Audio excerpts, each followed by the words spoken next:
नमस्कार। आज हम एक बहुत ही दिलचस्प सफर पर निकल रहे हैं, चिकित्सा का सफर। ये कहानी कि मेडिसिन कैसे शुरू हुई, कहाँ तक पहुंची है और इस रास्ते में क्या क्या कमाल हुआ। नमस्ते। बिल्कुल। और इस पड़ताल के लिए हमारे पास कई तरह के स्रोत भी हैं। कुछ विकिपीडिया लेख हैं, एक स्कूल वाली टाइमलाइन भी है जो खास पड़ाव दिखाती है। अच्छा।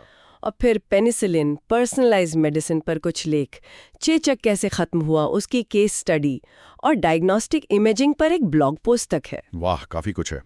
तो मतलब हमारा इरादा यह है कि इन सब स्रोतों से जरूरी बातें निकालें और एक पूरी तस्वीर पेश करें कि कैसे चिकित्सा प्राचीन मान्यताओं से आज के चमत्कारों तक पहुंची है। सही। कोशिश यही रहेगी कि वो ज्ञान के मोती चुने जो हमारे जिज्ञासु श्रोताओं को सोचने पर मजबूर करें, कुछ नया सिखाएं। हाँ, और ये याद रखना जरूरी है, जैसा आपने कहा, कि ये कोई सीधी लकीर नहीं है। बिल्कुल नहीं। ये तो अवलोकन की कहानी है, अचानक मिली सफलताओं की, कई नाकामियों की भी, और धीरे धीरे समझ कैसे बढ़ी। इसमें पुरानी धारणाएं भी हैं और एकदम नई तकनीक भी। तो चलिए शुरू करते हैं एकदम शुरुआत से। प्राग ऐतिहासिक काल। क्या हमें पता है उस जमाने में इलाज कैसे होता था? कुछ सबूत हैं? सबूत बहुत बिखरे हुए हैं, और जो मिलते हैं उनकी व्याख्या बहुत सावधानी से करनी पड़ती है। लेकिन हाँ, कुछ इशारे हैं। जैसे हजारों साल पुरानी जगहों पर वो यारो जैसे औषधीय पौधे मिले हैं। अच्छा। सहारा रेगिस्तान में भी करीब 8000 साल पहले साइकोएक्टिव यानी मन पर असर करने वाले पौधों के इस्तेमाल के निशान हैं। और तो और इटली और पाकिस्तान की पुरानी जगहों पर दांतों पर किए गए काम के सबूत भी मिले हैं। दांतों पर काम मतलब शुरुआती डेंटिस्ट्री। शायद कह सकते हैं, पर ये सब बहुत ही शुरुआती कदम थे। मतलब बस अंदाजा ही लगा सकते हैं ज्यादातर। फिर जब सभ्यताएं थोड़ी विकसित हुई, मिस्र, मेसोपोटामिया, भारत, चीन, तब क्या सोच बदली? क्या कुछ आम विचार थे? हाँ, इन प्राचीन सभ्यताओं में अक्सर प्रकृति, धर्म और शरीर का एक गहरा रिश्ता माना जाता था। एक बहुत ही प्रभावशाली विचार था ह्यूमरिज्म का। ह्यूमरिज्म मतलब वो रस सिद्धांत। जी हाँ, बिल्कुल। खासकर यूनान और रोम में ये मानते थे कि शरीर 4 रसों से बना है: खून, कफ, पीला पित्त, काला पित्त, और इनका संतुलन ही सेहत है। बीमारी मतलब इनका असंतुलन। और ये सोच तो काफी लंबे समय तक चली है ना? हाँ, हजारों साल तक। करीब करीब 19वीं सदी तक चिकित्सा पर इसका दबदबा रहा। हालांकि ये भी सच है कि उस दौर का बहुत सारा ज्ञान हम तक पहुंचा ही नहीं, या फिर अधूरा है। कोई खास उदाहरण उस समय की सोच या प्रगति का? मिस्र का शायद। मिस्र का एडविन स्मिथ पेपिरस बहुत दिलचस्प है। शायद दुनिया का सबसे पुराना सर्जिकल टेक्स्ट। इसमें चोटों और उनके इलाज का काफी व्यवस्थित ब्यौरा है। उस समय के हिसाब से बहुत आगे की बात थी ये। और यूनान में सुना है वहां कुछ अलग हुआ। हाँ, यूनान में खासकर अलेक्जेंड्रिया में हेरोफिलिस जैसे चिकित्सकों ने मानव शरीर का विच्छेदन किया, डाइसेक्शन। अरे, उस जमाने में ये तो बड़ी बात रही होगी। बहुत बड़ी बात, क्योंकि तब इस पर काफी पाबंदियां थीं। उन्होंने दिमाग को नर्वस सिस्टम का केंद्र माना, धमनियों और शिराओं में फर्क बताया। ये अवलोकन पर आधारित ज्ञान की तरफ एक अहम कदम था, भले ही ये दौर छोटा रहा हो। और पारंपरिक चीनी चिकित्सा, टीसीएम, इसका भी जिक्र होता है अक्सर। स्रोत क्या कहते हैं इस बारे में? स्रोत बताते हैं कि टीसीएम की अपनी एक लंबी परंपरा है, जाहिर है, लेकिन वो कुछ आलोचनात्मक पहलू भी सामने रखते हैं। जैसे वो ची ऊर्जा, मेरिडियन यानी ऊर्जा के कथित रास्ते, और एक्यूपंक्चर बिंदुओं के वैज्ञानिक आधार पर सवाल उठाए गए हैं। कुछ दवाओं में जहरीले तत्व होने का खतरा, या जानवरों से इंसानों में बीमारी फैलने का रिस्क। और इलाज के लिए लुप्तप्राय जानवरों के इस्तेमाल पर भी चिंता जताई गई है। देखिए, हम यहाँ सिर्फ स्रोतों में दी गई जानकारी बता रहे हैं। किसी पद्धति का समर्थन या विरोध हमारा मकसद नहीं है। समझ गया, बिल्कुल निष्पक्ष रहना है। हाँ। अच्छा, फारस यानी पर्शिया का भी कुछ योगदान रहा? हाँ, गोंडेशापुर अकादमी का जिक्र आता है। एक प्रमुख चिकित्सा केंद्र था वो। माना जाता है कि इसने अस्पताल सिस्टम को काफी प्रभावित किया। और एक दिलचस्प बात, बाइजेंटाइन साम्राज्य में 10वीं सदी में जुड़े हुए जुड़वा बच्चों को अलग करने का पहला ज्ञात मामला भी यहीं का बताया जाता है। अच्छा, हाँ, ठीक है। अब थोड़ा आगे बढ़ते हैं। पुनर्जागरण और उसके बाद का शुरुआती आधुनिक काल, यहाँ क्या बदला? सोच में कोई बड़ा बदलाव आया? बिल्कुल आया। यहाँ 2 नाम बहुत अहम है। पहले एंड्रियास वेसेलियस, 1543 में उन्होंने शरीर रचना पर एक किताब लिखी। हाँ, वेसेलियस। और ये किताब सीधे मानव शरीर के डिसेक्शन पर आधारित थी। इसने गैलन जैसे पुराने यूनानी चिकित्सक के सैकड़ों साल पुराने विचारों को चुनौती दी, क्योंकि गैलन के विचार जानवरों के डिसेक्शन पर आधारित थे। तो वेसेलियस ने कहा खुद देखो। हाँ, प्रत्यक्ष अवलोकन। ये एक बड़ा मोड़ था। और दूसरा अहम नाम विलियम हार्वे। ओके। 1628 में हार्वे ने साबित किया कि खून शरीर में बंद नलियों में लगातार घूमता रहता है और दिल एक पंप की तरह काम करता है। अच्छा। इससे पहले क्या मानते थे? पहले मानते थे कि जिगर यानी लिवर खून बनाता है और शरीर उसे सोख लेता है। हार्वे की खोज ने शरीर विज्ञान की पूरी समझ ही बदल दी। ये दोनों उदाहरण दिखाते हैं कि कैसे पुरानी मान्यताओं पर सवाल उठाकर ज्ञान आगे बढ़ा। और इसी दौरान वो सूक्ष्मदर्शी वाली बात, एक पूरी नई दुनिया खुल गई। हाँ, वो भी कमाल था। 1670 के दशक में एंटोनी वैन ल्यूवेनहॉक, उन्होंने अपने बनाए माइक्रोस्कोप से पानी के एक बूंद में छोटे-छोटे जीव देखे। एनिमेलिक्यूल्स कहा उन्हें। एनिमेलिक्यूल्स? हाँ, इसने एक अनदेखी दुनिया के दरवाजे खोल दिए। पर दिलचस्प बात यह है कि इन महान खोजों का असर, मतलब शरीर रचना, ब्लड सर्कुलेशन, सूक्ष्म जीव, इनका असर इलाज के तरीकों पर आने में बहुत वक्त लगा। मतलब खोज हो गई पर प्रैक्टिस नहीं बदली जल्दी। हाँ, चिकित्सा शिक्षा अब भी ज्यादातर लेक्चर पर आधारित थी, प्रैक्टिकल काम कम था। तो सर्जरी उस जमाने में कैसी थी? भयानक ही होगी। हाँ, बहुत दर्दनाक और खतरनाक। लेकिन यहाँ भी धीरे धीरे सुधार हुए। 16वीं सदी में वो फ्रांसीसी सर्जन थे एम्ब्रोसे पारे। हाँ। उन्होंने युद्ध के घावों को गर्म लोहे से दागने के बजाय खून रोकने के लिए धागे से नसें बांधने का तरीका अपनाया, लिगेचर। ओह, ये तो बड़ी राहत रही होगी मरीजों के लिए। बहुत बड़ी राहत। लेकिन आम लोगों के लिए रोजमर्रा की देखभाल वो ज्यादातर स्थानीय नीम हकीमों या अनुभव वाले लोगों पर ही निर्भर थी। औपचारिक अस्पताल कम थे। अस्पतालों का विकास कब ठीक से शुरू हुआ? धीरे धीरे, खासकर शहरों में। जैसे लंदन डिस्पेंसरी 1696 में खुली, गरीबों को दवा देने के लिए।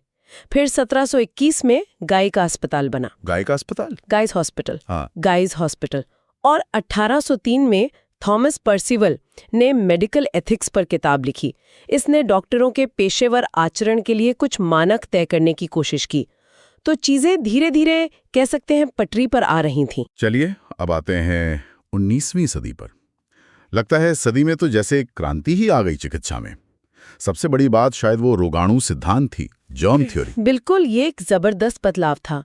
सदियों से लोग मानते थे कि बीमारियां मियास्मा से फैलती हैं, खराब हवा, बुरी गंध। हाँ। लेकिन धीरे धीरे कुछ वैज्ञानिकों को शक होने लगा।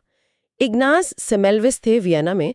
उन्होंने देखा कि अगर डॉक्टर मरीजों को देखने से पहले हाथ धो लें तो प्रसव के बाद होने वाले बुखार से महिलाओं की मौतें काफी कम हो जाती हैं। पर उनकी बात मानी नहीं गई शायद। दुख की बात है, ज्यादा ध्यान नहीं दिया गया। उन्हें काफी विरोध झेलना पड़ा। लेकिन फिर लुई पाश्चर और रॉबर्ट कोच आए। हाँ। उन्होंने तस्वीर बदल दी। हाँ, लुई पाश्चर ने अपने प्रयोगों से साबित किया कि फर्मेंटेशन जैसी प्रक्रियाएं सूक्ष्म जीवों के कारण होती हैं, और उन्होंने तर्क दिया कि बीमारियां भी इन्हीं सूक्ष्म जीवों के कारण हो सकती हैं। अच्छा, तो मतलब ये कीटाणु वाली बात। हाँ, बिल्कुल। और इसी से प्रेरणा लेकर जोसेफ लेस्टर ने सर्जरी में एंटीसेप्सिस शुरू किया, मतलब घावों को कीटाणु रहित करना, जैसे कार्बोलिक एसिड का इस्तेमाल। और इसके नतीजे? चोक आने वाले। सर्जरी के बाद होने वाली मौतों में भारी कमी आई। वाह। और रॉबर्ट कोच ने इसे और पुख्ता किया। रॉबर्ट कोच ने इसे और वैज्ञानिक आधार दिया।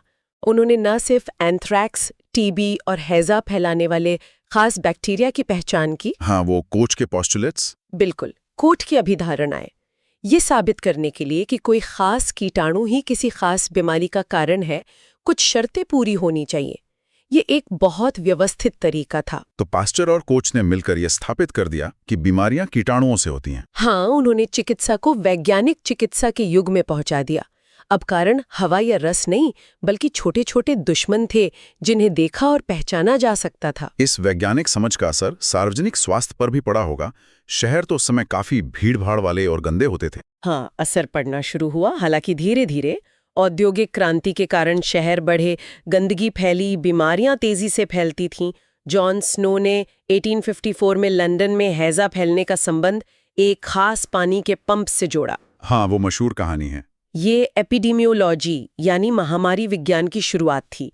ब्रिटेन में फिर सार्वजनिक स्वास्थ्य कानून बने, साफ सफाई, सीवेज सिस्टम, बेहतर घरों पर जोर दिया गया।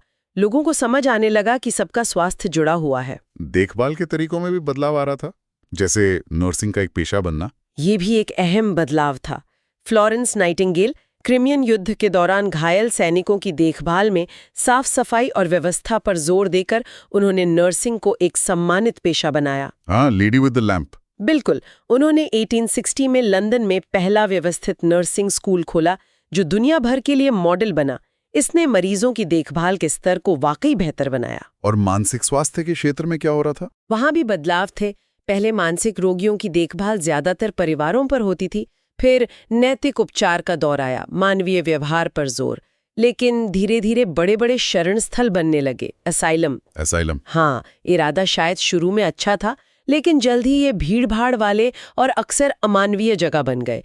बीमारी को समझने के बजाय अक्सर मरीजों को समाज से अलग कर दिया जाता था। दर्द कम करने के लिए एनेस्थीसिया का विकास भी इसी दौर में हुआ। हाँ, 19वीं सदी के मध्य में ईथर और क्लोरोफॉर्म जैसी चीजों का इस्तेमाल सर्जरी को दर्द रहित बनाने के लिए शुरू हुआ। ये एक बहुत बड़ी राहत थी। इसने जटिल ऑपरेशन करना संभव बनाया। और दुनिया के दूसरे हिस्सों में? Japan, America? हाँ, इसी दौरान जापान ने पश्चिमी चिकित्सा को तेजी से अपनाया। अमेरिकी गृह युद्ध ने भी बड़े पैमाने पर हताहतों और बीमारियों के कारण संगठित सैन्य चिकित्सा सेवाओं की जरूरत को उजागर किया। तो 19वीं सदी ने नींव रखी, और फिर 20वीं सदी में तो जैसे विस्फोट हो गया चिकित्सा विज्ञान का। एंटीबायोटिक्स, पेनिसिलिन की कहानी तो कमाल की है। पेनिसिलिन वाकई एक जादुई दवा साबित हुई। खोज 1928 में अलेक्जेंडर फ्लेमिंग ने की, वो भी संयोग से। हाँ, वो फफूंद वाली कहानी। बिल्कुल। उन्होंने देखा कि एक फफूंद बैक्टीरिया को बढ़ने से रोक रही थी, लेकिन इसे दवा के रूप में इस्तेमाल करने लायक बनाना बहुत मुश्किल था। ऑक्सफोर्ड यूनिवर्सिटी की एक टीम थी, फ्लोरे, चेन, हीटले। उन्होंने इसे शुद्ध किया। हाँ, सालों मेहनत करके। और फिर दूसरे विश्व युद्ध ने इसके विकास को तेजी दी। हाँ, युद्ध में घायल सैनिकों के संक्रमण का इलाज करने के लिए इसकी सख्त जरूरत थी। अमेरिका ने बड़े पैमाने पर उत्पादन शुरू किया। नई तकनीकें विकसित की गईं, जैसे वो डीप टैंक फर्मेंटेशन। और ये काम कैसे करता है पेनिसिलिन? इसका खास अणु होता है बीटा लैक्टम रिंग। वो बैक्टीरिया की कोशिका भित्ति यानी सेल वॉल बनाने वाले एंजाइम को ब्लॉक कर देता है। अच्छा, तो दीवार कमजोर हो जाती है? हाँ, दीवार कमजोर होकर टूट जाती है और बैक्टीरिया मर जाता है। इसकी जटिल संरचना का पता डोरोथी हॉजकिन ने लगाया था। नोबेल पुरस्कार भी मिला उन्हें इसके लिए। लेकिन कहानी यहीं खत्म नहीं हुई। बैक्टीरिया ने भी जवाब देना सीख लिया। एंटीबायोटिक रेजिस्टेंस, प्रतिरोध। ये आज की सबसे बड़ी चुनौतियों में से एक है। बैक्टीरिया बहुत तेजी से बदलते हैं। उन्होंने पेनिसिलिन को तोड़ने वाले एंजाइम बना लिए, बीटा लैक्टमेज। ओहो। कुछ ने अपने उन हिस्सों को बदल लिया जहां पेनिसिलिन हमला करता है, और कुछ ने दवा को अपनी कोशिका में घुसने से ही रोक दिया। चालाक है बहुत। तो हम इस प्रतिरोध से कैसे लड़ रहे हैं? वैज्ञानिक लगातार नए तरीके खोज रहे हैं। जैसे पेनिसिलिन के साथ कुछ ऐसी दवाएं देते हैं, जैसे क्लेवुलानिक एसिड, जो बैक्टीरिया के उस रक्षा एंजाइम को ही जाम कर देती हैं। अच्छा, मतलब एक तरह से ढाल को ही तोड़ देना। हाँ, कुछ ऐसा ही। या फिर ऐसे नए पेनिसिलिन बनाए गए हैं जिन पर ये एंजाइम असर नहीं करते। और फिर पेनिसिलिन के बाद तो एंटीबायोटिक्स की पूरी नई पीढ़ियां विकसित की गईं। पर ये एक लगातार चलने वाली दौड़ है। हम नई दवा बनाते हैं, बैक्टीरिया उनसे बचने के नए तरीके खोज लेते हैं। एंटीबायोटिक्स के अलावा 20वीं सदी की और बड़ी छलांगें क्या थीं? टीके, वैक्सीन्स। टीके मानव इतिहास की सबसे बड़ी सफलताओं में से एक। चेचक, स्मॉलपॉक्स जैसी भयानक बीमारी, उसे दुनिया से पूरी तरह खत्म कर दिया गया। ये तो वाकई ये विश्वसनीय है। हाँ, ये WHO वर्ल्ड हेल्थ ऑर्गेनाइजेशन के नेतृत्व में चले एक वैश्विक अभियान का नतीजा था। सोचिए, एक बीमारी जो लाखों जानें लेती थी, अब इतिहास है। इसी तरह पोलियो लगभग खत्म होने की कगार पर है, और खसरा, गलसुआ, HPV जैसी कई बीमारियों से बचाव के लिए प्रभावी टीके मौजूद हैं। करोड़ों जानें बचाई हैं इन्होंने। और शरीर के अंदर झांकने की हमारी क्षमता भी तो बहुत बढ़ गई। Diagnostic imaging. हाँ, ये एक और क्रांति थी। 1895 में एक्सरे की खोज हुई। पहली बार बिना चीर फाड़ के हड्डियां देखना संभव हुआ। हाँ, रोंचन। बिल्कुल। फिर अल्ट्रासाउंड आया जो ध्वनि तरंगों का इस्तेमाल करता है, खासकर गर्भावस्था में बहुत उपयोगी। फिर 1970 के दशक में सीटी स्कैन, जो कंप्यूटर की मदद से शरीर के क्रॉस सेक्शनल चित्र बनाता है। और फिर 1980 के दशक में एमआरआई तो बहुत डिटेल में दिखाता है। हाँ, मैग्नेटिक फील्ड का उपयोग करके खासकर नरम ऊतकों सॉफ्ट टिश्यूज की बहुत विस्तृत तस्वीरें देता है। इन तकनीकों ने बीमारियों का पता लगाने और इलाज की योजना बनाने के तरीके को पूरी तरह बदल दिया है। सर्जरी में भी तो बड़े बदलाव आए होंगे। बिल्कुल। ओपन हार्ट सर्जरी संभव हुई, अंग प्रत्यारोपण, किडनी, फिर दिल, लिवर। इसने उन लोगों को नई जिंदगी दी जिनके अंग फेल हो चुके थे। हाँ, ये तो जीवनदान जैसा है। और मिनिमली इन्वेजिव सर्जरी यानी छोटे छीरों वाली सर्जरी जैसे लैप्रोस्कोपी और रोबोटिक सर्जरी भी। दा विंची सिस्टम का नाम सुना होगा। हाँ, रोबोट्स की मदद से ऑपरेशन। इसने ऑपरेशन को कम दर्दनाक और ज्यादा सुरक्षित बना दिया है। यहाँ तक कि चेहरा प्रत्यारोपण भी अब हकीकत बन चुका है।